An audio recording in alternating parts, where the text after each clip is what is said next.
Bonjour à tous, bienvenue à notre dernier séminaire de l'année du pôle santé. Mon nom est Denis Chenevert, je suis directeur du pôle santé.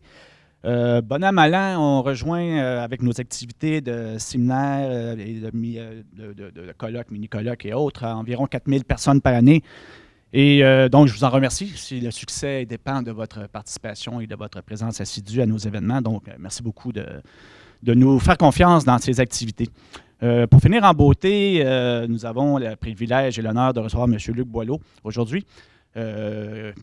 Boileau est médecin de formation, maîtrise en santé publique de l'Université de Montréal. Et il a occupé plusieurs fonctions, dont sa fonction présente, qui est président-directeur général de l'INES, l'Institut national d'excellence en santé et services sociaux.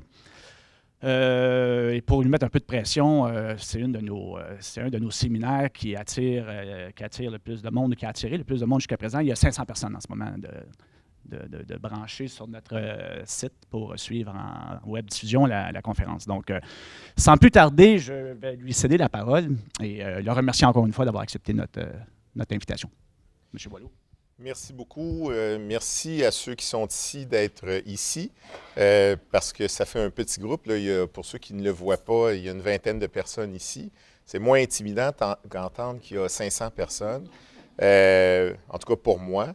Je suis surpris, puis bien heureux. J'ai été surpris par ce chiffre-là hier pour un sujet qui est, somme toute, pas si intéressant que ça, mais peut-être que les gens pensent que je vais faire un peu d'humour, mais soyez assurés, je n'aurai pas le temps parce qu'on a beaucoup de choses à présenter et puis je n'aurai pas cette occasion. Je comprends que vous vouliez finir en beauté, c'est le fun de l'entendre comme ça, mais j'imagine que, en tout cas, c'était supposé faire rire, là, parce que je sais bien que c'est pas moi, là, mais c'est peut-être le sujet, mais avec la popularité que ça a. Aujourd'hui, on va parler de l'évolution du système de santé et de services sociaux du Québec. Il y a beaucoup le mot santé dans santé et services sociaux quand on regarde son évolution sur la scène canadienne, puisque, comme vous le savez, c'est au Québec qu'il y a cet amalgame très structuré de santé et services sociaux. Je vais passer des diapos vite. Vous allez tout avoir ce matériel-là, c'est ce qu'on me dit, donc ça sera disponible. Vous pourrez le prendre comme documentation de référence, surtout qu'il n'y a pas ici de choses qui sont inédites. C'est des documentations qui viennent des productions récentes de l'Institut canadien d'information en santé, d'autres documentations que vous verrez aussi à l'occasion apparaître, et notamment des travaux du commissaire santé et bien-être.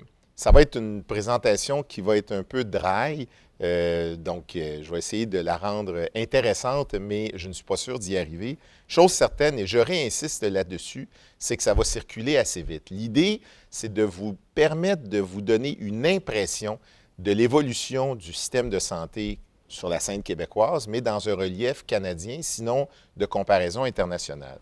Alors, j'aurai donc l'opportunité de prendre quelques repères clés de comment on fonctionne actuellement et plutôt comment nous nous comparons actuellement et comment nous évoluons depuis un certain temps, de revenir sur cette évolution historique qui a marqué la façon dont on a, bien sûr, construit notre système de santé et services sociaux, mais qui explique pourquoi il est comme ça en ce moment et pourquoi il y a des choses qui peuvent changer et d'autres qui ne pourront pas changer.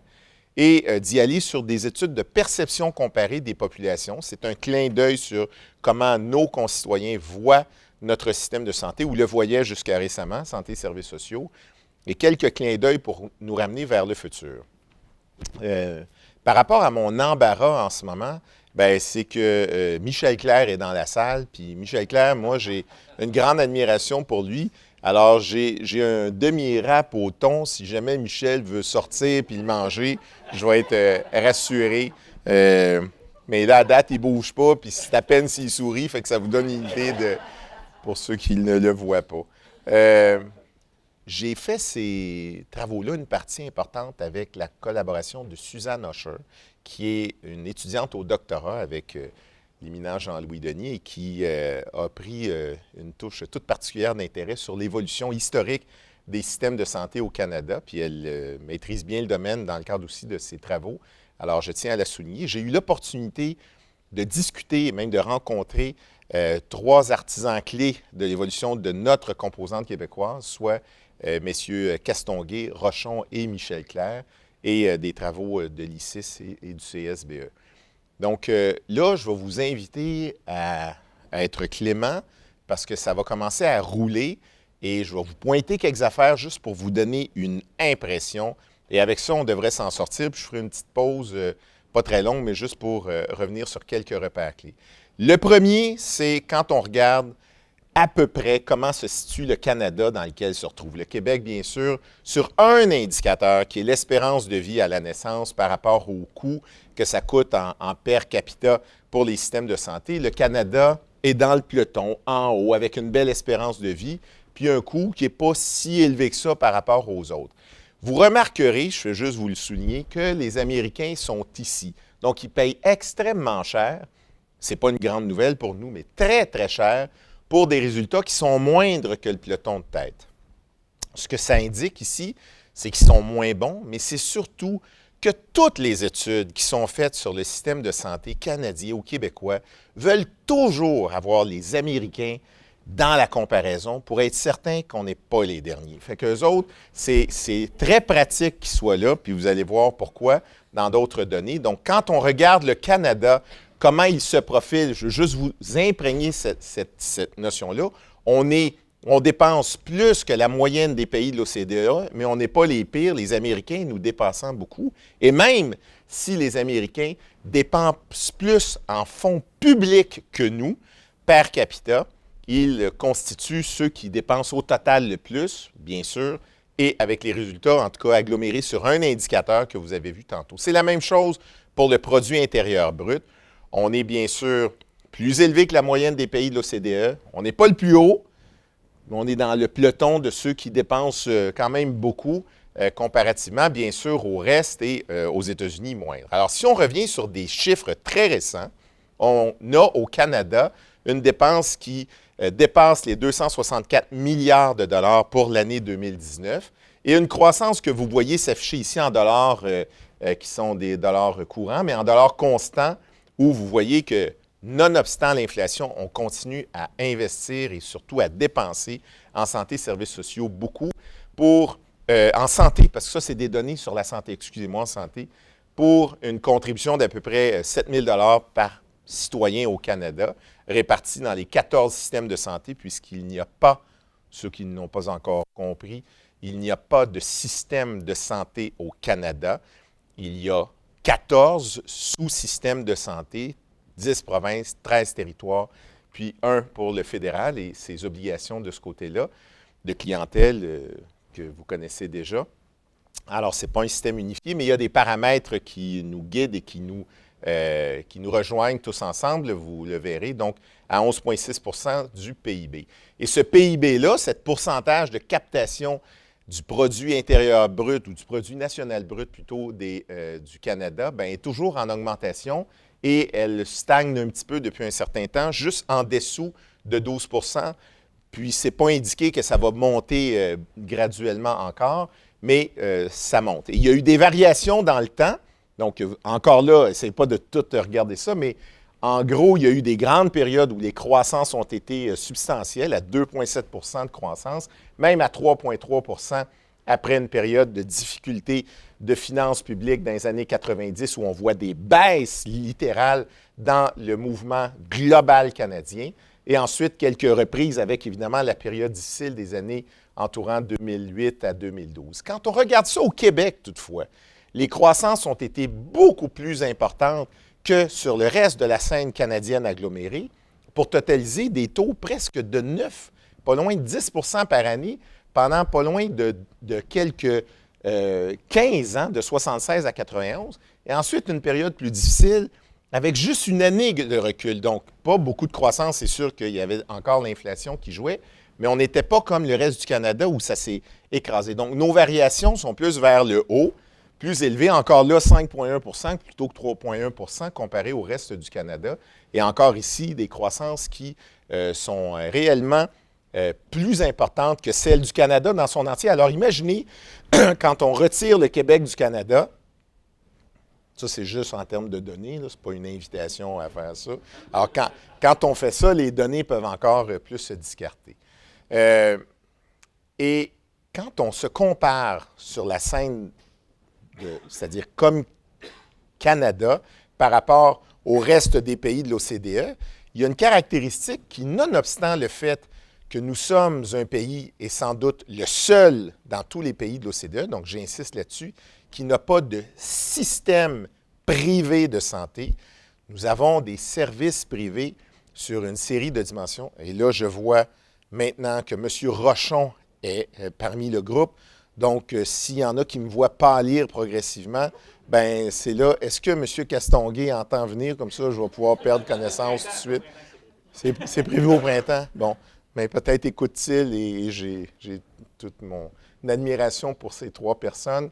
Alors, quand on regarde la comparaison internationale, à peu près 73 % des dépenses sont couvertes par des fonds publics pour les systèmes de santé dans des ensembles de pays qui ont tous des systèmes publics et privés aussi dans leur offre globale, dans l'offre globale de services. Au Canada, nous sommes à 70 % de financement public, même si nous n'avons pas cette caractéristique d'avoir des systèmes organisés privés. Et on se compare donc un petit peu moins que la moyenne, mais avantageusement par rapport aux Américains qui sont de l'ordre d'un 50-50. Cette évolution-là du 70 % est-elle récente? Non. Elle date depuis les années 2000. C'est toujours 70 % de dépenses dans le système, dans les services globaux de santé au Canada qui sont soutenus ou offerts par des fonds publics comparativement à une contribution plus privée, là, c'est-à-dire des ménages eux-mêmes ou avec d'autres types de leviers, notamment les assurances. Donc, ce que vous voyez ici, c'est une expression d'une stabilité sur ces paramètres de financement. Je vais enlever ma montre, je vais tenter de ne pas l'oublier. Et elle ne vaut pas grand-chose, donc pour ceux qui voudraient venir la prendre. Alors, la part des dépenses en santé, quand on la regarde du côté du secteur privé, je viens juste de dire le 30 %, ce qui est remarquable, c'est une diminution de la contribution directe des citoyens ou des ménages et une augmentation de la contribution des régimes assurantiels qui sont en dehors, bien sûr, des assurances publiques, d'assurance hospitalisation et d'assurance maladie, avec d'autres facteurs, mais c'est surtout ça que je voulais clin d'œilliser ici. C'est juste encore là de vous donner une petite impression. Et aujourd'hui, au Canada, l'expression de la distribution du poids des dépenses dans tout le secteur de la santé, il est de l'ordre d'à peu près 27 % dans les hôpitaux, autour de 15 % pour les médicaments et la même chose pour les services médicaux avec des croissances attendues qui sont différentes durant l'année 2019. Au Québec, l'année dernière, on avait des portraits un peu différents avec aussi des hausses attendues différentes. Ce n'est pas là-dessus que je veux vous amener. Je veux plus vous amener sur quelque chose que je pense que ce n'est pas la bonne. Ah oui, c'est la bonne. Alors, ce que vous voyez, c'est qu'au fil du temps, le financement de la composante hospitalière, donc les hôpitaux, dans les systèmes de santé canadiens, quand on prend un portrait aggloméré, baisse toujours au bénéfice d'une croissance du coût des médicaments qui permettent d'ailleurs de baisser l'activité hospitalière quand on soutient des nouvelles technologies pour promouvoir l'ambulatoire. Ce n'est pas la seule composante qui joue, mais on le voit arriver avec une certaine stabilisation au niveau des revenus des médecins. Donc, si on transporte ça sur une tarte canadienne, on va voir qu'actuellement, les hôpitaux prennent cette ampleur-là. Mais ce que je veux vous montrer ici, c'est que la rémunération des médecins compte pour à peu près 15 % de toute la masse d'argent qui est mise dans les systèmes de santé canadiens. À peu près 15 % va pour, ça c'est une échelle canadienne, va pour la rémunération des médecins. Quand on regarde cette tarte-là au niveau québécois, la composante médicale en 2000 était déjà de 18 %. Donc, elle dépassait ce qu'on entend aujourd'hui du 15 %. Et si on la regarde aujourd'hui, elle est de l'ordre de 22 % pour le Québec. Je ne vous parle pas du Canada. Donc, quand on entend ce qu'on entend récemment, puis qu'on dit est-ce que c'est ici, est-ce que ça, moi, je ne vous dis pas que c'est trop rémunéré. Ce que je veux vous dire, c'est que la contribution des dollars québécois collectivisés pour rémunérer la composante, pour payer la composante des services médicaux, est de l'ordre d'à peu près 50 de plus en proportionnalité de l'effort là, collectif que le reste du Canada quand on inclut le Québec dedans. Quand on l'exclut, là, c'est 65 de plus à toute fin utile. Donc, c'est nettement une différence que l'on voit s'afficher sur la scène de l'effort collectif au niveau des systèmes de santé. Et je me répète, c'est sans venir teinter la nature de ces dépenses-là, leur pertinence ou si c'est bien. Je ne veux surtout pas rentrer dans cette histoire-là qui ne m'appartient pas et qui appartient à la collectivité qui est en train de réfléchir à cela avec grand intérêt. Ce qui m'importe ici, c'est de vous montrer qu'au fil du temps, il y a une autre touche que je veux juste imprégner, au fil du temps, de 2000 à 2010, encore jusqu'en 17, 18 et 19, on entend énormément parler, et vous l'entendez aussi très souvent, que le système de santé est alourdi par le vieillissement de la population. Et là, on explique beaucoup de choses avec ça. Je veux juste quand même ici souligner que dans le lot de la croissance des dépenses occasionnées par le vieillissement de la population, ça oscille en bas de 1 à travers toutes ces années-là. Et c'est encore le cas aujourd'hui, c'est à 0,8 L'augmentation pure démographique compte pour 1 ou 1,4 tout dépendant à quelle période nous sommes. Et l'inflation, bien ça, pour des pourcentages qui sont évidents ici à 2,4, 1,6 sur l'échelle des à peu près 2 dernières décennies. Donc, il est exagéré de situer le vieillissement de la population comme la cause des croissances de tous nos coûts. Et une touche encore plus intéressante, encore là à l'échelle canadienne, c'est lorsqu'on regarde les populations qui se distribuent entre l'année 2007 et 2017, donc la proportion des populations, soit des bébés, des personnes entre 1 et 64 ans, les bébés étant moins d'1 an, là, le 1 et 64 ans, puis les 65 ans et plus, bien évidemment, on a une croissance de la population de 65 ans et plus qui passe de 13,5 à quelque chose comme près de 17 sur ces 10 années-là.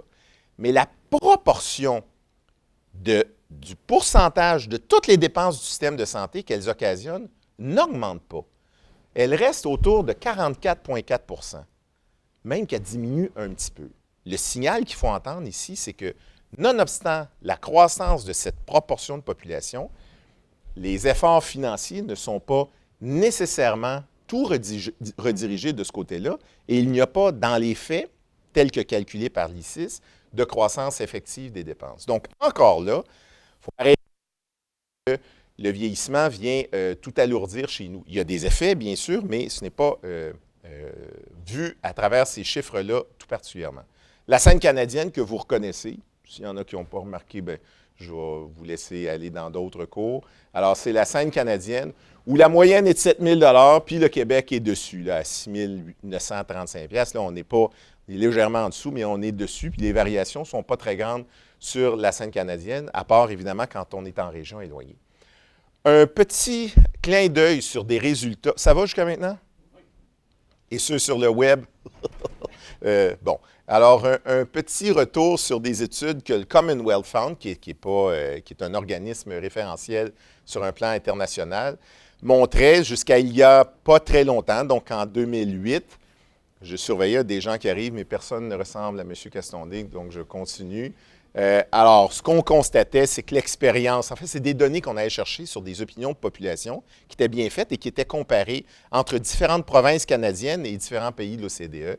L'expérience des soins était vue comme plus difficile au Québec qu'au Canada. Les 3/4 des Québécois trouvaient que le système n'était pas assez efficace. Il y en a même les 2 tiers qui souhaitaient des changements fondamentaux, puis d'autres qui disaient même « foutez ça à terre, puis on reconstruit ».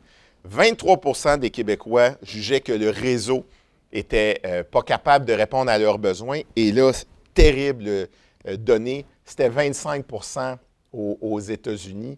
Donc, alors que la moitié des Ontariens et presque les 2 tiers des Anglais du UK jugeaient que c'était suffisant. Donc, on n'était pas perçu comme très bon. Il y avait moins de 70 de la population qui avait un médecin de famille, alors que les chiffres étaient beaucoup plus élevés dans le reste du Canada, notamment en Ontario ou dans d'autres juridictions comme la France. On attendait longtemps l'urgence.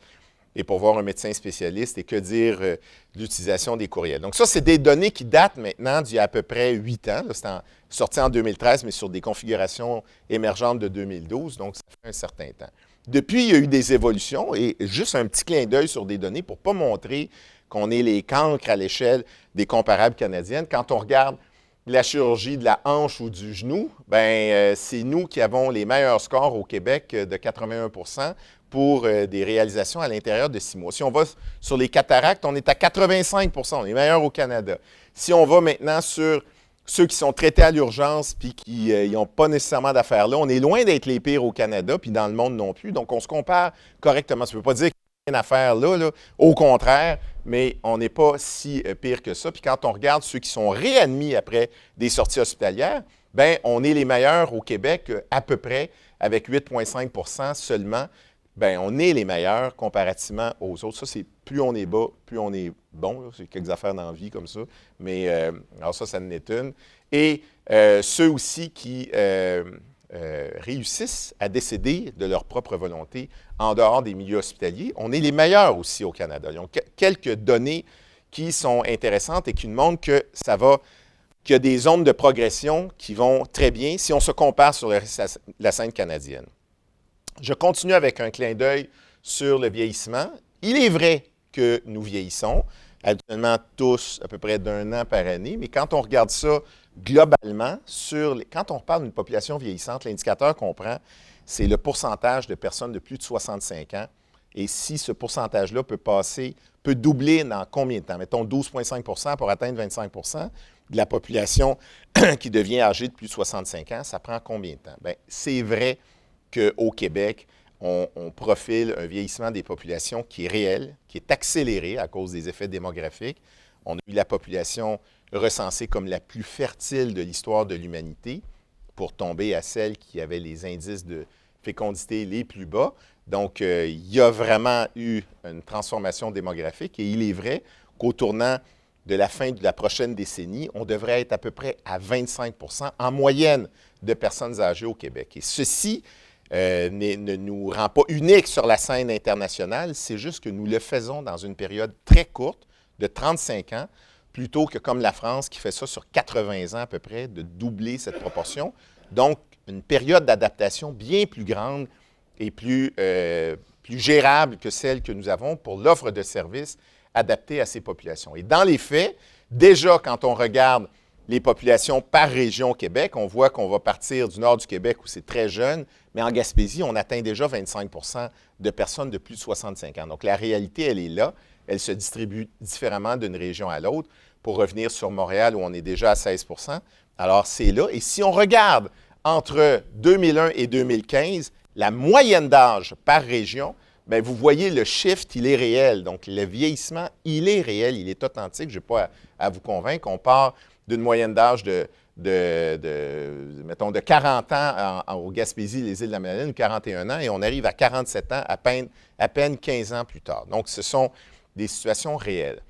Quant à l'espérance de vie à la naissance, vous voyez se profiler cette espérance qui ne cesse de croître. Et si je demandais à celui qui est ici, qui lève toujours sa main, Luc Lepage, combien ça fait 50 ans, en passant, ça va faire 50 ans que le système de santé du Québec existe. C'est arrivé vraiment, il s'est implanté dans toutes ces mesures en 70, par la contribution que vous savez bien de M. Castonguay, tout en particulier.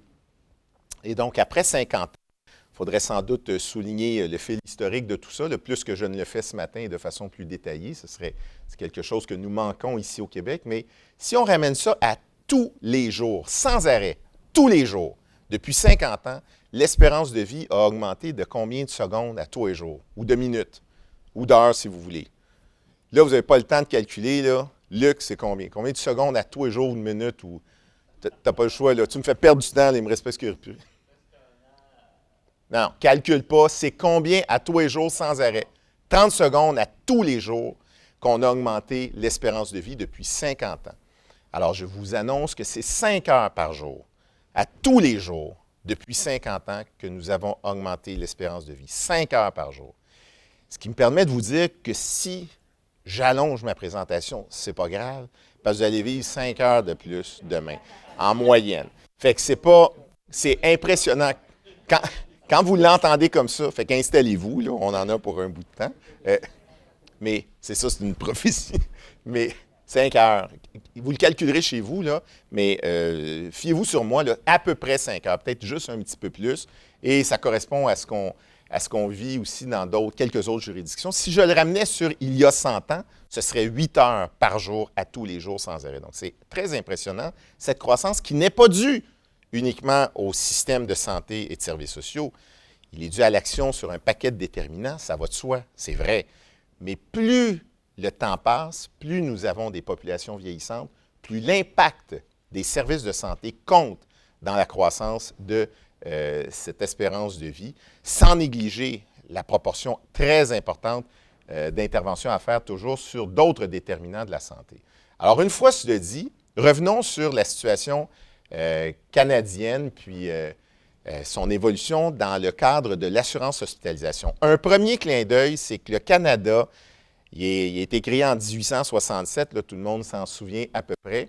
Il y a eu la formation d'ailleurs de l'Association médicale canadienne cette même année-là, qui a pensé quelques années après à avoir des couvertures assurantielles médicales pour tous les Canadiens en 1936. Ça n'a pas marché, mais tout ça pour vous dire que dans les années 67 puis progressives, 18-30, il y a eu des avancées sur les systèmes de santé au Canada, mais qui n'étaient pas extrêmement vigoureuses, mais qui étaient proportionnées dans les conditions difficiles de retour de la guerre, des pandémies importantes que nous avons eues, de la Grande Dépression, où les hôpitaux étaient beaucoup plus réceptifs, et comme les médecins, avoir des subventions qui venaient du gouvernement fédéral pour soutenir l'activité hospitalière.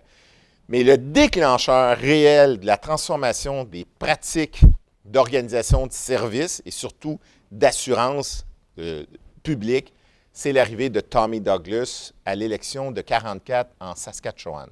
La Saskatchewan, à ce moment-là, était une province qui était plutôt rurale. Les gens étaient assez pauvres et n'avaient pas toutes les facilités d'obtenir les services dans les hôpitaux nombreux qu'ils avaient. C'est une province qui a toujours les mêmes caractéristiques, là, qui est au milieu à peu près du Canada, qui est flat, là, il n'y a rien vraiment. Là, vous pouvez laisser partir votre chien 2 jours, puis vous allez le voir encore. Il n'y a absolument pas de problème sur la mobilité du territoire, mais ça a été déterminant. Tommy Douglas, en passant, il y a eu une fille qui a marié l'acteur québécois, là, comment est-ce qu'il s'appelle?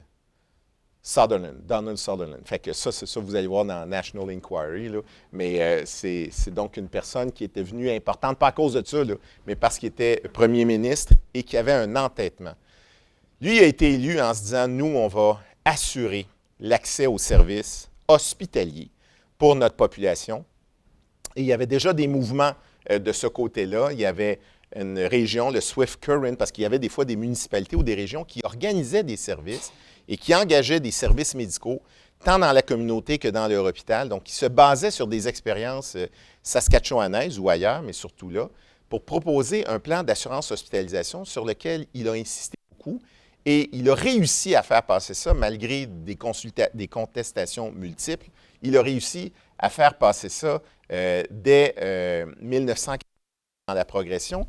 Et ça a créé un engouement dans sa province d'ailleurs, au premier plan, mais aussi dans les provinces de proximité, l'Alberta, la Colombie-Britannique, le Manitoba, qui ont démarré des plans similaires. Et quelques années à peine plus tard, Paul Martin, le premier ministre du Canada, le père de l'autre, a introduit une couverture pour les services hospitaliers et diagnostiques de 50 %. Donc, le fédéral, qui n'avait pas d'obligation constitutionnelle d'offrir les services de santé, avait toutefois le pouvoir de dépenser et il a décidé de le dépenser comme ça pour encourager une couverture de services hospitaliers, puisqu'à l'époque, quand tu étais malade, tu allais à l'hôpital, c'était là que ça se passait. Le minding était comme ça, les services se retrouvaient là. Alors, on a eu ça et par la suite, dans les années 50, les autres provinces, 59, tout le Canada y a passé. Et la dernière qui s'est ajoutée, c'est le Québec en 61, avec le gouvernement Lesage, si je me souviens bien, qui a accepté d'avoir cette couverture assurantielle qui était soutenue aussi par le fédéral au niveau de l'assurance hospitalisation. Pour l'assurance médicale, qu'on voit beaucoup pour couvrir dans l'hôpital, mais dans le fond, c'était pour couvrir dans la communauté, donc la pratique médicale, les bureaux de médecins, la pratique communautaire, Bien là, on a eu beaucoup de choses qui se sont passées. Là, je passe par-dessus des détails qui sont trop difficiles à contenir dans le temps. L'important, c'est en 1959, quand, encore là, Tommy Douglas a dit, nous autres, on va installer ça dans notre province sur une base universelle. Tout le monde va avoir un accès aux services et hospitaliers et aux services médicaux. Encore là, un précurseur important sur la scène canadienne. Et il s'est battu pour ça, pour avoir son Medical Care Insurance Plan. Et il a quitté la fonction provinciale pour créer le nouveau Parti démocratique. Et en 1962, bien, il y a eu des tensions sociales énormes qui ont persisté dans son environnement. Et finalement, il y a eu un accord à Saskatoon pour faire en sorte que les médecins acceptent, après de très grandes tensions. En passant, ça ne s'est pas réservé à Saskatoon, le bruit. Là, ça a été un bruit canadien et nord-américain. Il était déjà le premier gouvernement socialiste annoncé dans les années 40. Dans ce temps-là, ce n'était pas bien grave, mais après, là, la popularité du mot n'était pas très grandissante. Alors, on s'est retrouvé avec des tensions extrêmes au niveau canadien, concentrées sur la situation qui se passait du côté de la Saskatchewan, mais il a persisté et effectivement, les médecins ont embarqué dans le plan au début des années 60 pour faire en sorte qu'ils soient effectivement des médecins qui maintiennent leur côté professionnel indépendant, mais qui soient payés par les services, par les dispositions étatiques. En 1964, il y a un juge qui avait déjà commencé à réfléchir là-dessus, bien sûr, le grand juge Emmett Hall, qui a été mobilisé sur la scène fédérale pour faire une commission royale d'enquête et qui a observé des grandes variations d'accès aux services à l'échelle des Canadiens et a suggéré notamment d'aller de l'avant avec un soutien du fédéral qui était comparable à ce qu'on voyait en Saskatchewan, mais il a ajouté l'intérêt pour lui d'éviter et d'interdire même la surfacturation des médecins dans des systèmes qui seraient publics, donc leur permettant d'offrir des services puis de facturer en plus au-delà de ce que l'État leur rembourserait. Il suggérait déjà d'interdire ça et d'élargir d'emblée vers les soins à domicile, vers les soins dentaires et vers l'assurance médicaments. Donc, quand le gouvernement Trudeau annonce « Moi, je veux avoir ça », 60 ans plus tard, ça fait juste vous dire que ce n'est pas une nouvelle, ça vient cycliquement souvent. Ça ne veut pas dire que ça ne marchera pas, ça veut juste dire que ce n'est pas nouveau, mais c'est ressassé à la contextualisation des contextes. Alors, donc, il avait déjà proposé ça. En 1966, le premier ministre Pearson va de l'avant avec le Medical Care Act au niveau fédéral et il supporte lui aussi, encore là, 50 de tous les coûts qui sont prodigués ou tous les soins prodigués par un médecin avec un principe qu'il faut que ce soit universel, couvre partout, transférable d'une province à l'autre, la couverture, administration publique, puis tout ce qui est médicalement nécessaire doit être couvert. On a commencé là, avec le médicalement nécessaire doit être couvert. Et la surfacturation était permise aussi. Il ne l'avait pas interdite. Et en 1970, le Québec, encore là, était la dernière province à emboîter le pas. On revient là-dessus. Ça, c'est important que la surfacturation était permise. On y reviendra dans 2 secondes. Donc, prenons juste une petite pause. Ça va m'aider, mais ça ne vous aidera peut-être pas. On a un système canadien, des systèmes canadiens qui se sont installés à partir surtout du centre du Canada, avec des principes d'une idée socialisante, sans doute, là, pour permettre des couvertures publiques à des fins de protéger et de maintenir et de développer la santé publique, mais à l'intérieur desquels il y a eu des deals de fait. Puis les deals importants qu'il y a eu de fait, c'était de dire on va garder les médecins comme des entrepreneurs libres, autonomes, qui ne seront jamais, dans ces circonstances-là de développement de système, c'était clair qu'ils ne pouvaient pas et ils ne devaient pas être des employés des systèmes publics, ce qui est une différence majeure du Canada par rapport à d'autres systèmes que vous voyez dans le monde où très souvent, même aux États-Unis, ils sont des employés des systèmes en place. Pas au Canada, pas dans ces provinces-là et pas dans l'évolution de celles-ci à travers le Canada. Donc, c'est fondamental d'entendre cette différence importante. Et les médecins, n'était pas de mauvaise volonté pour faire ça, voulaient garder cette distance dans leur relation avec les hôpitaux et l'État, demandaient qu'ils soient payés à l'acte, continuait à être payé. C'était pas comme un salariat, bien sûr. C'était à l'acte pour tout ce qu'il faisait par l'État.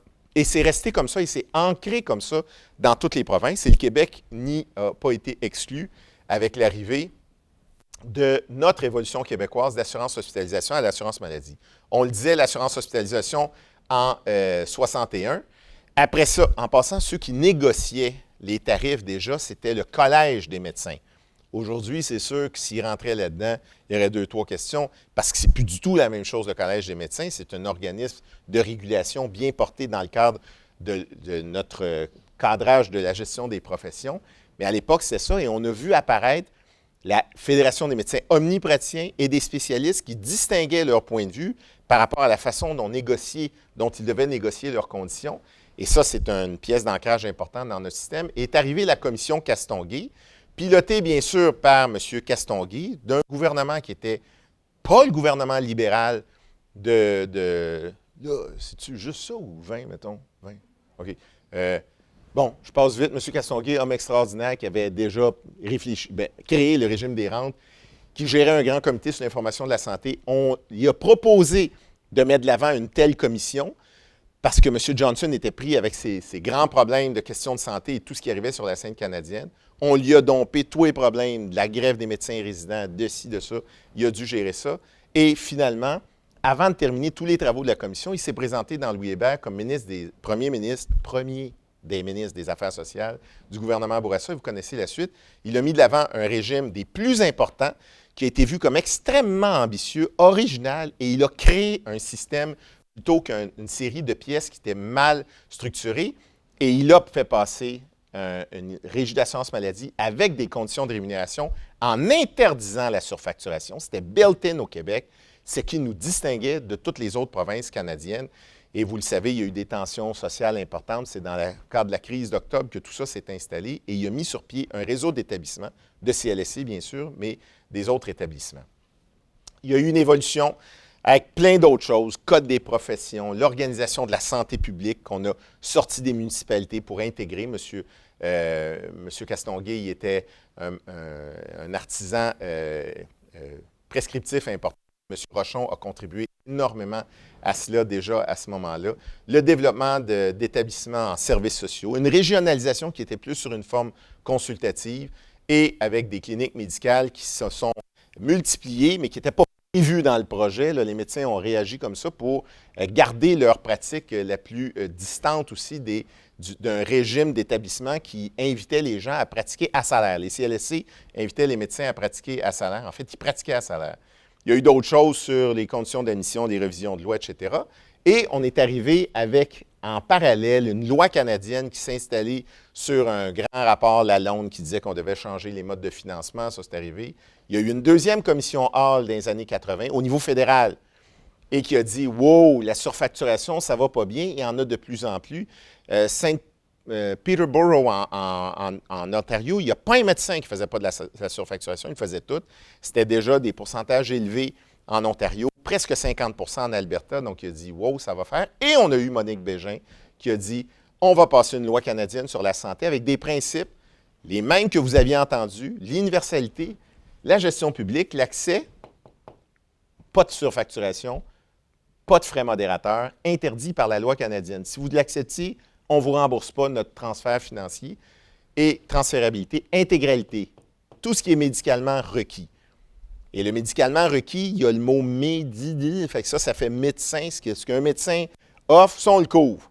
Les autres, là, alors, c'est ce qui fait notre distinction aussi par rapport à bien d'autres États.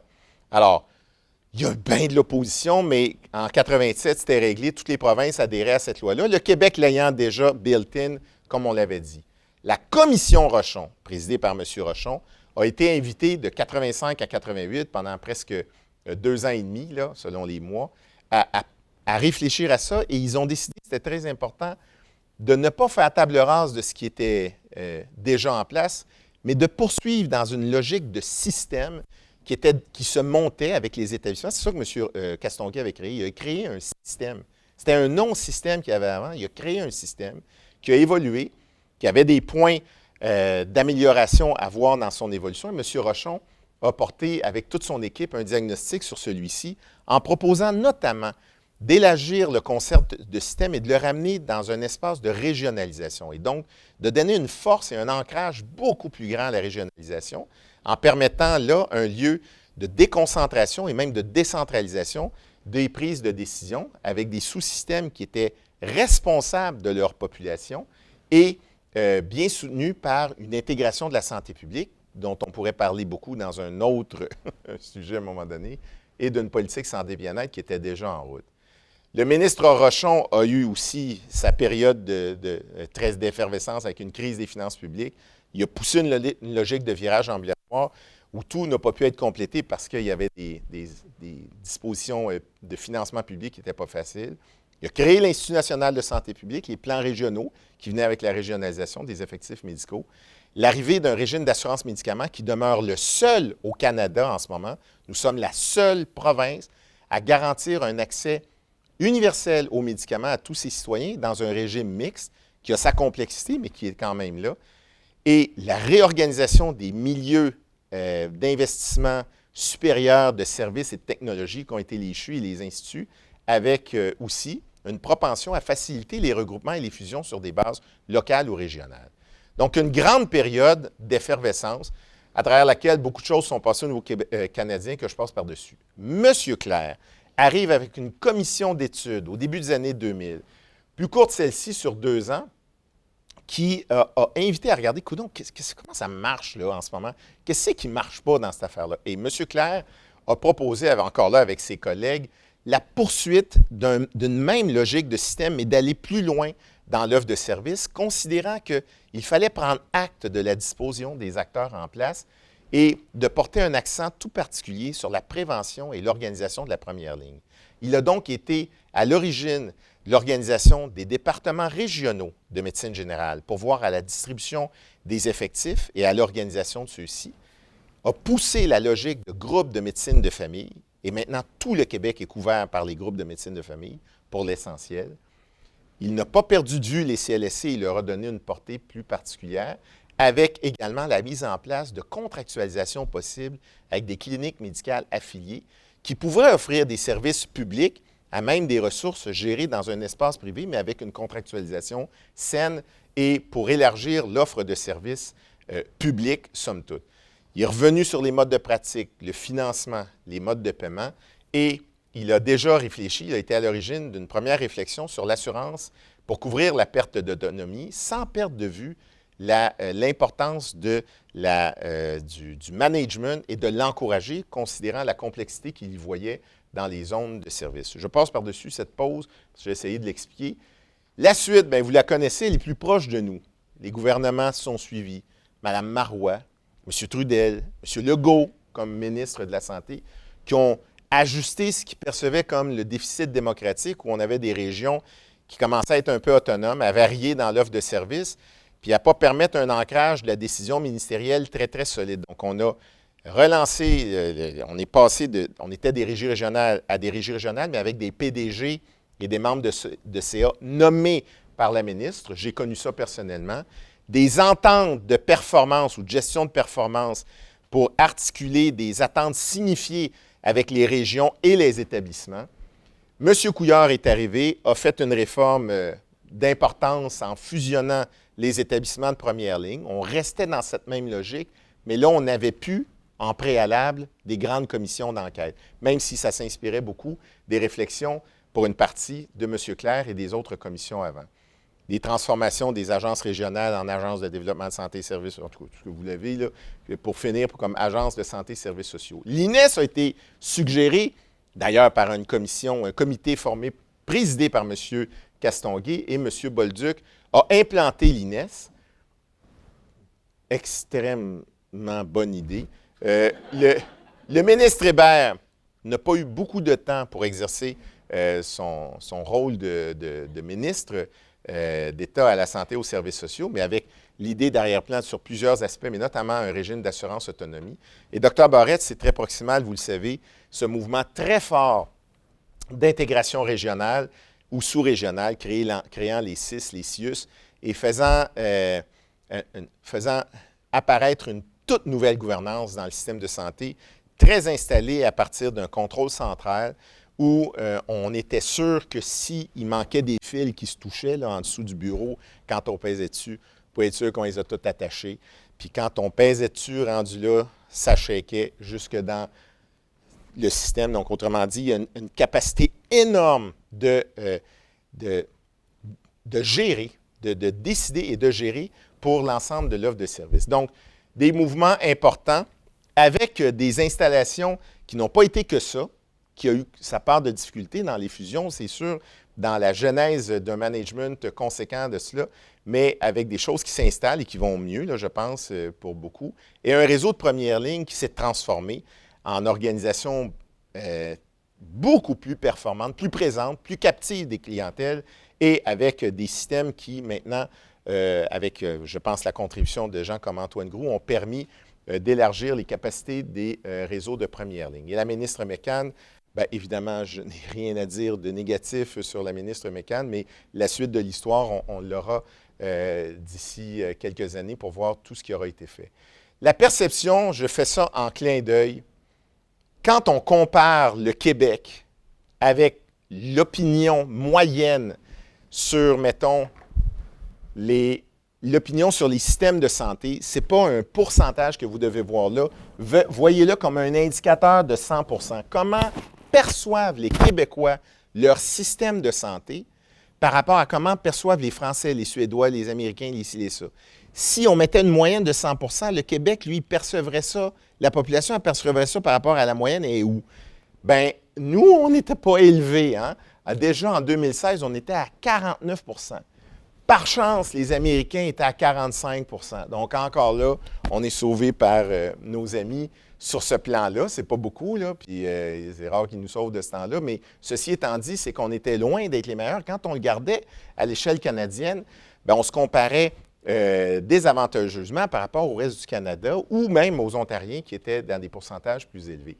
C'est la même chose quand on va sur les services de première ligne. On est à 73 %. Les autres se tiennent, tous les pays là, se tiennent dans un peloton autour de 100 %, à part une petite erreur, j'imagine, en Suède, mais tous les autres se tiennent dans le 100 %. Quand on va pour l'accès aux services spécialisés, bien encore là, on est les moins bons sur l'échelle des pays comparés et du Canada. Et quand on regarde au niveau de l'accessibilité financière, là, bang, on est correct. Ce n'est pas une grosse surprise. Ça va avec ce qu'on se dit. Et quand on regarde sur la coordination des soins, bien, on est pas mal bon. Puis là, on commence à avoir des distinctions avec notamment nos cousins français. Quand on y va sur la qualité, là, c'est le temps. C'est sûr, quand on a des invités français, on leur montre toujours cette affaire-là parce qu'on voit qu'eux autres, ils scorent moins. En tout cas, la perception, ça ne veut pas dire que c'est objectivé, là, qu'ils ont moins de qualité. C'est la perception. Et quand on y va sur la relation de médecin de famille, celle-là, on la montre aussi parce qu'ils sont beaucoup moins bons que ce qui est perçu par les clientèles québécoises comme relation avec eux. Alors, ceci étant dit, et l'utilisation des urgences, bien sûr, on est loin d'être perçu comme les meilleurs par notre propre population. Et enfin, pour les pratiques préventives, on est jugé comme pas pire. C'est sûr que les Américains font tous les tests qu'ils peuvent imaginer là, pour éviter n'importe quoi ou faire à peu près n'importe quoi à l'occasion. Donc, ça fait en sorte qu'on se discarte avantageusement dans la réalité, mais dans la perception, moins que ce qu'eux pensent de leur service. En conclusion, on s'en va où avec ça? Je me permets donc de juste dessiner quelques touches autour de ça. La première, c'est quoi la vision qui nous transporte actuellement? Qu'est-ce qui continue à nous transporter comme système de santé depuis un certain temps? Bien sûr, ce n'est pas de perdre ce qu'il y a. C'est écrit petit, je m'en excuse. Ce n'est pas de perdre. C'est vraiment écrit petit. Donc, c'est écrit la vision. Ce n'est pas de perdre l'élan qu'on a eu depuis toutes ces 5 ans-là, mais c'est de pouvoir le transporter dans une lecture qui cherche d'une façon intégrée à miser sur le triple ou le quadruple aim. Donc, et ça nous vient des inspirations américaines, mais qui est bien installé dans le monde en général. Puis ici, on l'entend, puis on navigue avec ça.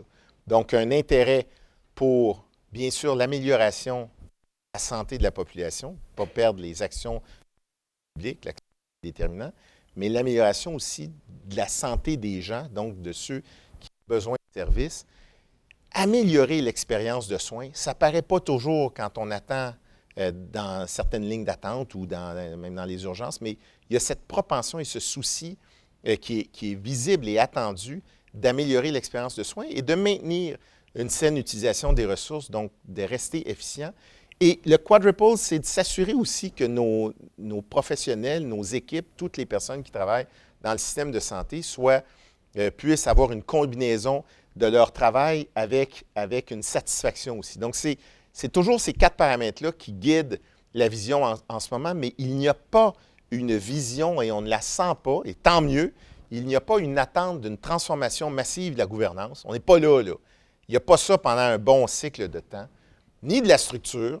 Peut-être qu'il y aura des redispositions structurelles un peu pour permettre plus de proximité, ça, c'est possible.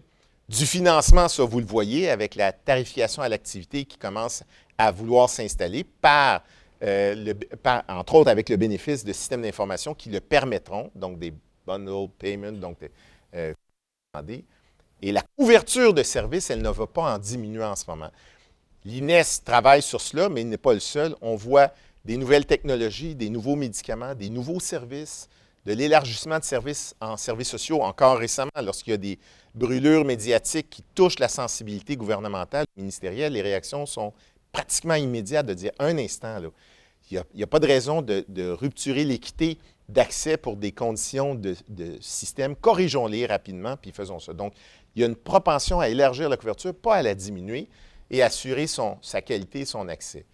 L'autre dimension qui fonctionnait jusqu'à tantôt, là, parce que mon Python ne semble pas fonctionner, donc je ne sais pas trop comment faire ça, mais peut-être que vous l'avez arrêté parce que vous êtes tanné de m'entendre, mais si c'est le cas, dites-moi-les. Mais, je vais essayer ici. Je vais essayer. Alors, l'intégration, je ne voulais pas les dire tout ensemble, mais je pense que c'était un coup monté. L'intégration des médecins, il ne faut pas s'attendre à une transformation de ce côté-là. Bien sûr, vous voyez les mécanismes de cogestion s'installer et qui sont bien en place, la gestion avec la contribution des médecins à l'échelle des établissements ou même dans la communauté, dans leur extension. Ça, c'est quelque chose qui est déjà en route, mais on ne s'attend pas à un paysage qui va être transformatif d'ici peu autour de ça.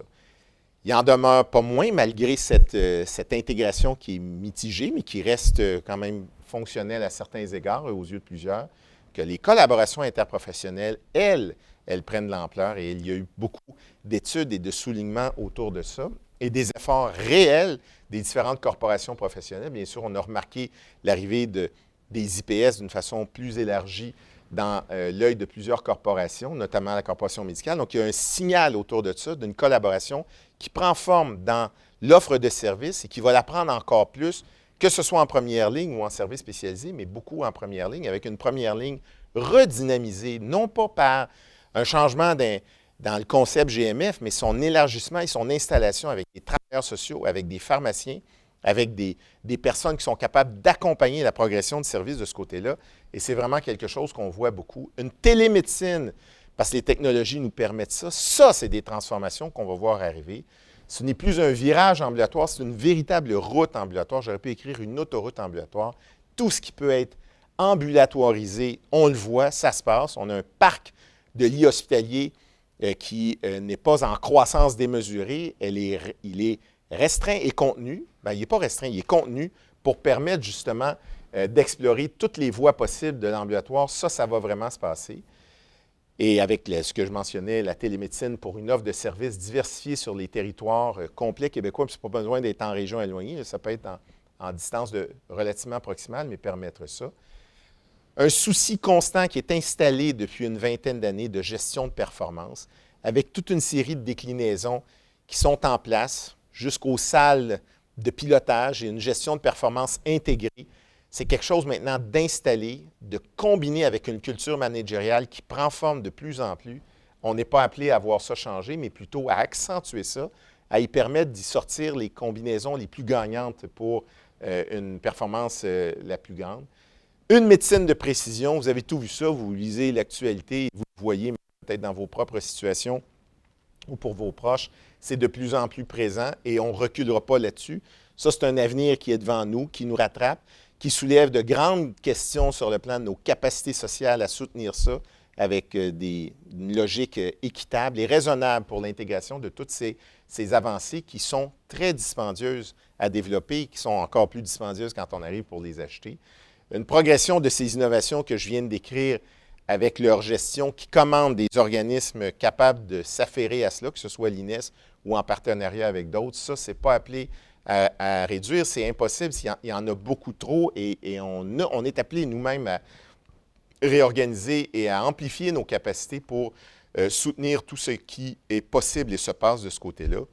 Une numérisation progressive que vous n'avez pas que vous ne pouvez nier, on est tous équipés comme ça aujourd'hui, mais qui permet aussi du deep learning sur la façon dont on exploite les services et la façon dont on reçoit les services et être capable de lire à travers ça des patterns de succès, que ce soit sur l'expérimentation d'une technologie ou sur des trajectoires de soins, santé, services sociaux, qui vont rester intégrés, selon moi. C'est une pièce maîtresse de notre assemblage ici.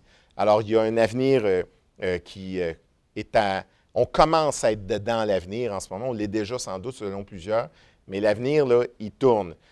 En même temps, une valorisation des données qu'on peut aller chercher, extirper maintenant. On est toujours extrêmement prudent au Québec autour de la capacité d'obtenir les données et d'y donner un sens et de leur donner toute l'exploitation de leur plein potentiel. À l'INES, on est heureux d'avoir accès à ça, mais ce n'est pas limité, avec des atouts d'intelligence artificielle qu'on peut y ajouter pour nous permettre d'être encore plus générateurs d'ajustements et d'être dans un mouvement d'organisation apprenante avec, bien sûr, les démocratisations de savoir et des technologies. Le partenariat avec les patients, ça, c'est vraiment quelque chose qui est une touche distinctive récente et qui, bien récente, ça fait plusieurs années que ça rentre dans les mœurs, mais c'est un incontournable pour les praticiens, les organisations et les grands choix vers des organisations qui seront apprenantes, capables d'exploiter toutes ces données-là et de se transformer. Donc, c'est moins un dirigisme absolu qui va dire quoi faire que de permettre au système de capter tout ce qu'il y a à capter pour migrer vers les choix qui sont convenus de couverture de services, mais dans le meilleur ordre d'idées et bien sûr une touche toujours présente de la pertinence des services qui va devoir maintenant s'articuler sans doute sur l'exploitation de d'autres composantes et tant mieux, et à la mobilisation plus large encore, mais une pertinence qui est toujours au rendez-vous puisque c'est un axe qui est toujours méritoire sur la scène québécoise. Alors, il y a certainement d'autres choses, mais je suis obligé de fermer parce qu'on me dit de me fermer. Et je vous remercie beaucoup de votre attention et je n'ai pas été bien drôle parce que c'est plate avec vous ici, mais si vous revenez me voir dans une autre occasion, je vais essayer de faire mieux. Merci beaucoup. Merci.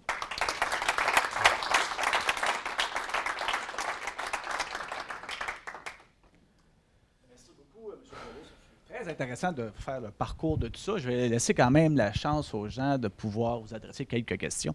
Donc, bon, vous pouvez juste vous nommer pour qu'on puisse... Bonjour. Bonjour. Je m'appelle Miguel Aguirre. Oui. Merci de votre présentation. Cette vue d'ensemble, ça fait du bien. Parfois, on se perd à l'intérieur de la forêt, mais ici, on voit toute la forêt. Parmi les facteurs que vous mentionnez de retour dans le futur, j'ai eu l'impression que c'était comme acquis le financement par l'assurance.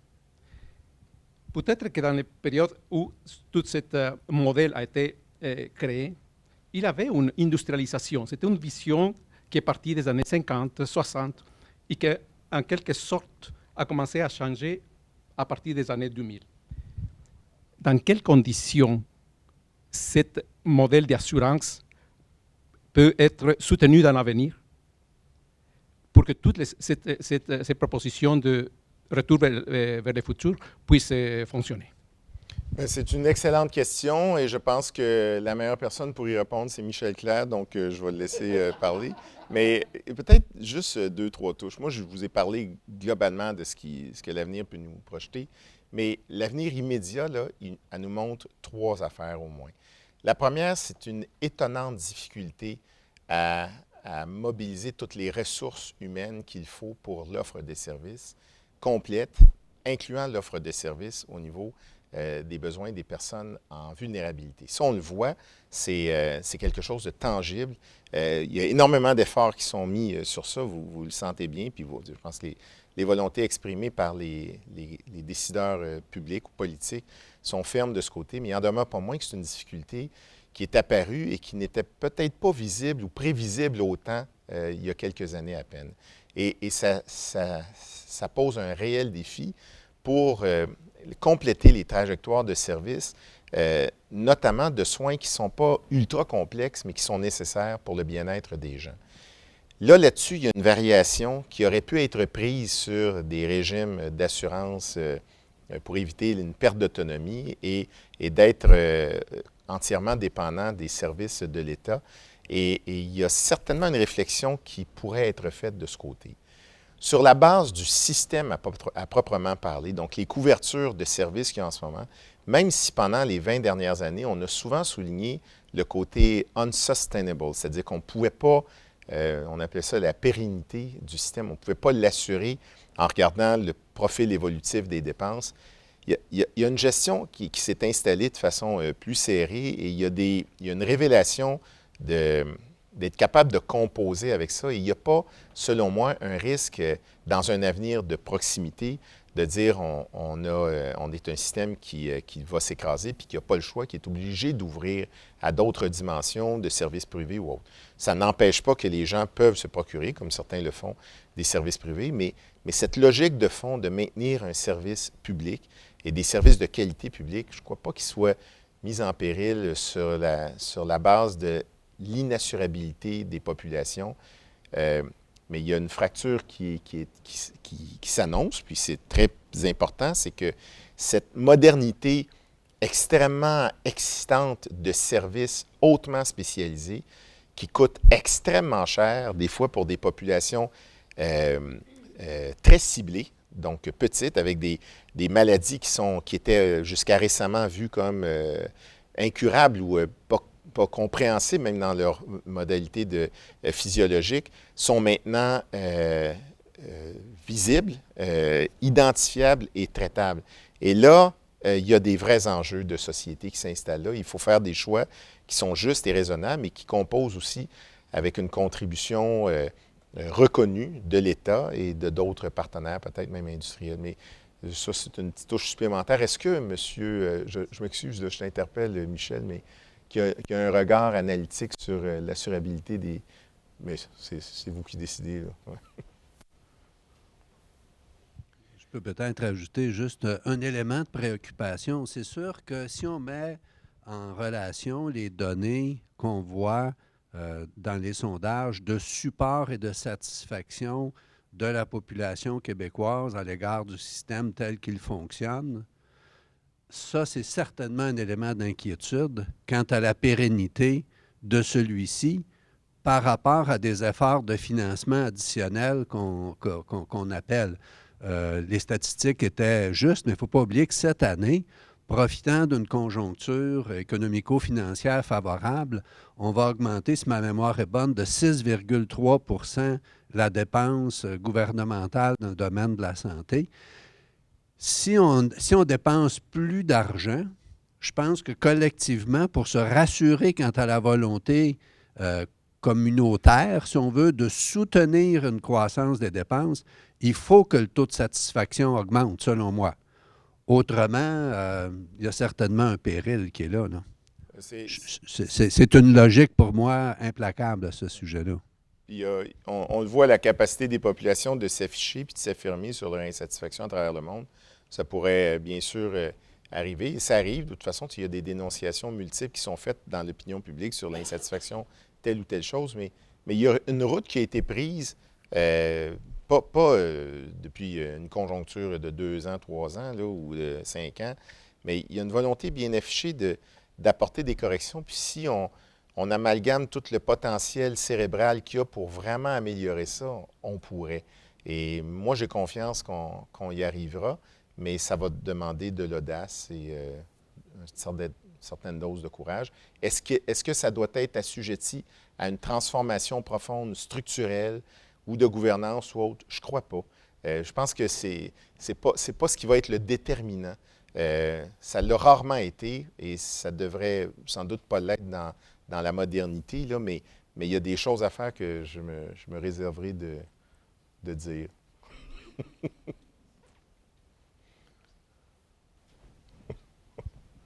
Merci. Alors d'abord, j'ai un commentaire de France Dumont, que je pense que vous connaissez Ouais. peut-être. Ouais. Elle dit « Nous sommes Passez à tous... un autre. OK. Nous sommes tous des passionnés qui animons notre réseau. Il est rafraîchissant de prendre un peu de recul et visionner les accomplissements faits à ce jour. Ce qui me frappe, c'est que plus de 20 ans après la dernière commission, nous ne sommes pas rendus à prendre un temps de réflexion avec une commission de grands sages pour bien camper nos 20 prochaines années. Merci Luc Boileau, tu es toujours très intéressant, on t'apprécie beaucoup. Et là, les gens qui disent oui suite à ce commentaire. Il y en a 500. Oui, c'est ça, 500 personnes qui acquiescent. Oui. Mais j'ai une question. Y a des gens qui ont dit non? Non, ça va pour le moment. Donc, une autre question.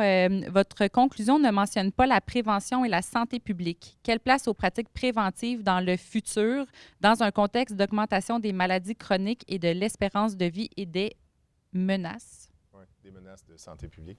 Bien, à la première chose, c'est qu'on a cette histoire au Québec, puis même au Canada, de faire des grands moments d'arrêt pour réfléchir, puis tirer le bric-à-bras, puis là, on va réfléchir tout ça.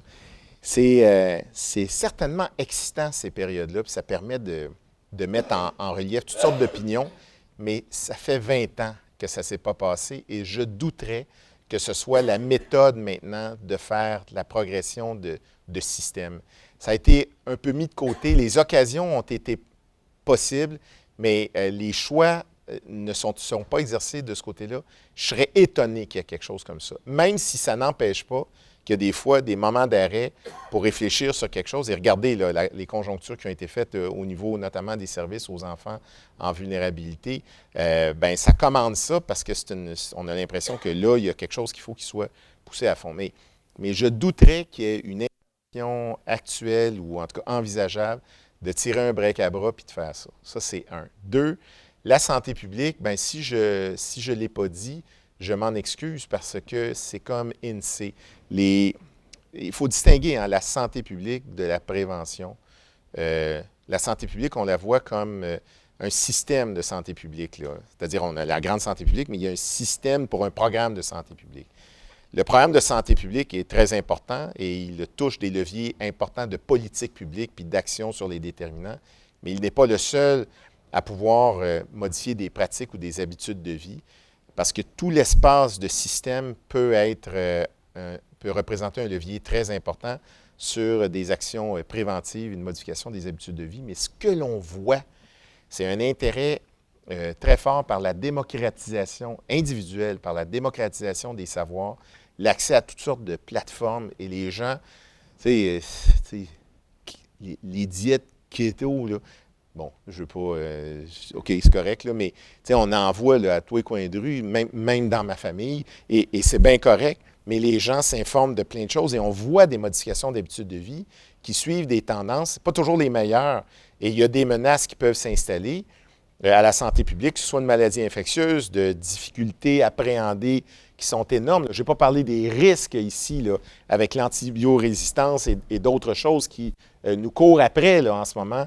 Alors, il y a plein de choses qui pourraient être dites, mais il ne faut certainement pas négliger l'effort collectif et systémique à mettre sur la santé publique. On ne peut pas se permettre ça. Il y a peut-être des dimensions que certains voudraient ajuster à l'organisation de la santé publique, mais ce n'est pas le point, là.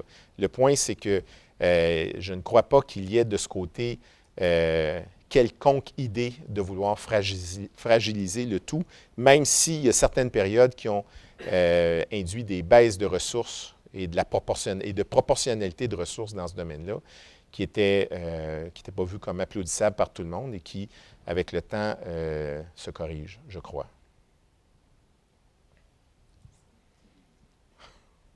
Bonjour, M. Boileau. Merci beaucoup. Je m'appelle Eva Villalba de la Coalition Priorité Cancer au Québec. Alors, je vous remercie. Là, j'étais inquiète de ne pas voir les patients partenaires dans votre diapo, mais vous l'avez dit vers la fin, fait que je suis contente. Vous étiez patiente. Merci. Et d'ailleurs, on voit que dans les dernières années, le gouvernement et d'ailleurs INS aussi commence à faire plus de place pour les patients et on est bien content puis on souhaite que ça continue. J'ai 2 questions. Un, c'est par rapport aux soins de santé fondés sur la valeur, au value-based care. On sait que l'INS commence à avoir plus d'ouverture là-dessus et on souhaite, je ne l'ai pas vu dans les choses à venir, mais nous, on sent que c'est une solution potentielle à s'adapter au futur de la santé et donc prendre des décisions basées sur la valeur et la valeur définie par les résultats de santé qui sont importants pour les patients. Puis ce n'est pas juste les résultats cliniques, mais au-delà, incluant la qualité de vie et les mesures. Donc, on ne mesure pas assez vraiment dans notre système. J'aimerais voir votre point de vue là-dessus sur comment on peut mieux intégrer la valeur et notre rendement des coûts basé sur beaucoup plus que juste ce qu'on mesure actuellement, ce qui est d'ailleurs très peu. Et la deuxième question que vous pouvez répondre comme vous voulez, c'est j'aimerais savoir votre point de vue sur l'impact des changements actuels dans le reste du Canada, notamment avec National Pharmacare et la réforme du PMPRB. Comment ça va affecter le Québec? Parce que, par exemple, pour le National Pharmacare, notre position, c'est en général, au Québec, on est bien comparé au reste du Canada. Comment vous voyez ça? Comment est-ce qu'on va être affecté? Donc, c'est 2 grandes questions. OK. Bon, ben, dans ces circonstances, je vais vous dire, moi, pas parler français, bye. Parce que, donc, si j'essaye de... Mais on a fini, hein, je pense, on n'a plus de temps. OK, la première question... oui, les soins de santé fondés sur la valeur. Et quand j'ai parlé de la vision, le triple ou le quadruple aim, en arrière-plan, c'était ça. C'est impensable que les systèmes de santé, et le nôtre en particulier, ne puissent pas naviguer sur ce courant-là. L'INES réédite son cadre d'évaluation fondé sur cette lecture et ceci doit être dominant dans les choix. Ce n'est pas toujours articulé d'une manière à ce que ce soit visible dans les choix qui sont faits de nature d'organisation de système ou même d'offre de services. C'est vrai, mais la captation des données, de pouvoir s'informer en feedback de ce que nous faisons, est-ce que c'est utile et bang, bang, bang, bang, la capacité de feedbacker, là, on va le dire comme ça, aux organisations pour qu'elles soient des organisations apprenantes et qu'elles puissent carburer en fonction d'une véritable valeur ajoutée pour les outcomes cliniques ou de bien-être, comme ce que vous soulignez, c'est fondamental. On ne pourra pas se sortir de ça. Ce n'est pas qu'on ne peut pas sortir de ça, c'est la meilleure chose à faire. Parce qu'on va potentialiser. En fait, il y aurait un potentiel d'augmenter la valeur de ce que nous faisons de façon beaucoup plus rapide si on mesure bien. En fait, on ne peut pas améliorer ce qu'on ne mesure pas. Alors, la mesure est un instrument clé pour ça, mais cette orientation, elle est built-in dans ce qui s'en vient, d'une part. D'autre part, les changements au niveau canadien, là, au niveau fédéral, parce que c'est sur la scène fédérale, bien sûr, on a des dispositions au Québec qui... tout ce système s'est configuré avec en arrière-plan un élément distinctif profond au Québec, c'est de dire nous sommes responsables de l'organisation de notre système de soins et de services, ou notre système de santé et de services sociaux. Nous en sommes les responsables et nous allons le gérer avec nos responsabilités. Le reste du Canada a cette même apanage constitutionnel, mais a une porosité dans l'acceptation des liens fédéraux d'une autre nature. Alors, il y a des agences que j'ai passé par-dessus, parce que je n'avais pas le temps, qui se sont installées au fil du temps et qui collaborent de façon plus proximale avec les provinces. Le Pharmacare. Le Pharmacare, c'est l'arrivée d'une assurance médicaments à l'échelle canadienne. Le Canada reste dans c'est pas un méandre, là, c'est la réalité. Le Canada ne peut pas avancer et piétiner les responsabilités des provinces, et notamment celles du Canada. Il y a une conjoncture canadienne particulière avec la dernière élection. Là. On parlait de la Saskatchewan, pas ceux qui innoveraient autant qu'on en a parlé là dans un contexte d'un gouvernement comme celui qui est installé là sur le plan des collaborations. Mais mettons, là, ce projet-là devra traverser une série de frontières qui sont pas nébuleuses, mais qui sont réelles au niveau sur les plans constitutionnels avant d'atterrir. J'ai très confiance que l'accès aux services de médicaments et de haute technologie et pour des populations plus vulnérables, les maladies rares, etc., ou les cancers, ne sera pas brimé par l'arrivée de cela. Et le Québec va continuer à être dans un peloton je dirais même, d'exemplarité et composera avec ça. Et là, il y a des paramètres qui appartiendront à ma ministre et au gouvernement de juger là-dessus, mais moi, j'ai une grande confiance. Je ne peux pas aller plus loin parce que vous imaginez bien que je designerais quelque chose d'un peu particulier, mais ça marcherait. Alors, c'est ça. Oui. Bonjour. Stéphane Mire, merci pour la présentation, très intéressant. Beaucoup de chiffres. Ça amène ma question. C'est un peu votre opinion que j'aimerais avoir. Est-ce que les données probantes au Québec sont facilement accessibles, transparentes? Vous parlez de mesures. Est-ce qu'on a ce qu'il faut présentement dans les données de la RAMQ, par exemple, de la facturation des médecins, des innovations, etc., etc.? Est-ce que vous jugez, parce que vous avez eu accès à plusieurs données, est-ce que vous jugez que l'information au Québec en termes de gestion est suffisamment transparente par rapport à la population puis par rapport à son accès en général? Si vous me posez la question si on peut faire mieux, je vais vous dire bien sûr qu'on peut faire mieux. Si vous me demandez s'il y a des paramètres qui doivent nous guider là-dessus, qui dépassent celui très important qui a été installé dans la pensée collective, qui est de dire on doit protéger les données. Moi, je pense qu'on peut protéger les données individuelles. C'est possible, on en a fait la démonstration déjà, mais il faut rester très prudent là-dessus. Une protection de données individuelles, mais au bénéfice d'une amélioration de services individuels et collectifs. Et là, il y a, mettons, une expérimentation à prendre. L'INES a dans sa loi constitutive, dans sa loi, l'opportunité d'avoir accès à toutes les informations qu'il juge nécessaires pour remplir sa mission. C'est seulement depuis 3 ans que nous avons systématiquement à l'information, convenance avec le ministère, avec la RAMQ, qui détient beaucoup des banques de données, plus que celle de la RAMQ, le médico-administrative, médicaux, etc. C'est un lieu d'entreposage de données extrêmement important au Québec. Donc, on a accès à cela. On n'a pas été chercher les informations puis on les amène à l'INES. Ce serait une complexité débile. Mais on a des vues pour nous permettre d'aller chercher l'information que nous avons besoin pour remplir notre mission. Et ça a été permis parce que, justement, la commission d'accès a jugé que c'était quelque chose de méritoire de faire ça, parce qu'il y avait des bénéfices sociétaux qui pouvaient en sortir de ça. Mais nous sommes pratiquement les seuls à avoir ça.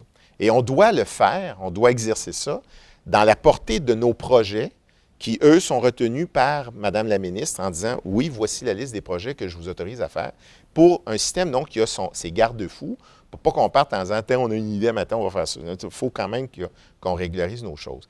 Mais nous sommes les seuls à avoir cet accès systématique à l'ensemble des informations que vous avez nommées. Mais on n'a pas encore accès au DSQ, qui n'est d'ailleurs pas un système d'information qui rend ça facilement disponible, ou au dossier clinique des établissements. Il y a un avenir possible à ça, mais si vous me demandez est-ce qu'on bénéficie assez de toute l'information disponible et qu'on valorise les données clinico-administratives ou clinico-autre nature qu'on a au Québec, non. Il y a beaucoup plus à faire, c'est sûr. Et il y a d'autres provinces, il y a d'autres juridictions dans le monde qui ont été bien plus loin que nous autres, puis il y a d'autres provinces qui ont été plus loin, mais on est sur une route qui permettrait de faire ça. Et je pense qu'il y a des intentions manifestes du gouvernement autour de ça, comme c'est légitime d'en avoir. Et il y a des capacités aussi, sans perdre de vue là, les enjeux de cybersécurité puis tout ça, il ne faut pas négliger ça. Et Dieu sait qu'on est tous sensibles à ça, puis avec raison. Mais il y a un potentiel là qui est sous-exploité, mais que nous, on exploite au mieux qu'on peut en ce moment. Mais on voit tout l'appétit des autres et des groupes de recherche pour initier des réflexions qui permettraient d'aller encore plus loin et qui nous demandent, on peut-tu avoir accès à ça? On est obligé de dire non. C'est sûr que j'ai pensé recharger des affaires, mais on n'a pas le droit. Fait que, disons qu'on ne peut pas. Bien, c'est sûr qu'il y a un frein à l'amélioration, mais on en fait beaucoup, là, je pense, au Québec là-dessus, mais ça peut aller plus loin. Si vous posez la question, oui, Ça, cet élément-là de valorisation là, des données que je montrais, là, ça, c'est un trend, là, on va monter là-dessus. On ne sera pas les seuls à un moment donné. Là. Il y a des projets gouvernementaux qui vont rendre ça beaucoup plus disponible, et tant mieux, pour permettre toute cette logique interprétative, puis de donner son point de vue, là, de dire « Hey, écoute, nous, on remarque ça, mais aussi de permettre d'être une organisation ou un système apprenant et en pleine capacité. Là. Merci beaucoup, M. Boileau, pour votre magnifique présentation. OK. Merci. Merci beaucoup.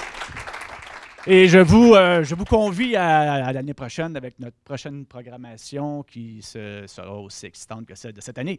Et donc, suivez-nous de près. On va vous envoyer ça prochainement. Donc, suivez nos communications. Puis, vous allez avoir une belle programmation pour l'année prochaine. Donc, merci encore d'avoir assisté à ce séminaire, au dernier séminaire de 2019. Et à la demande générale, c'est ce que j'ai compris avant, je serai le présentateur pendant la prochaine année pour toutes les choses que je n'aurais pas eu le temps de vous dire aujourd'hui. Fait que, merci beaucoup. Merci.